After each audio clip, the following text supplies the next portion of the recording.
Hello mga ka-handsome, good afternoon, and for today's video about sa tip dito sa New South Wales kapag kayo ay magpaparehistro. Alam nyo po ba, kahit ano ang sasakyan na iparehistro nyo dito, kapag ang wiper hindi pumupuslit ang tubig, pwede pong maging cause ng failure yan.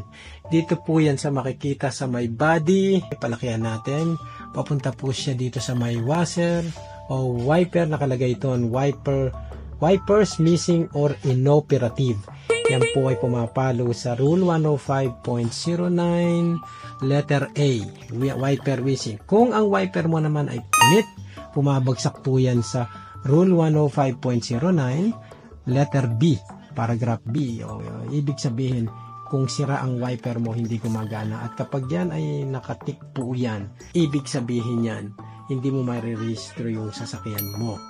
So, isa lang po yan sa mga failed items. Ito po ay para sa blue slip. Anumang sasakyan, ganito po ang format niyan.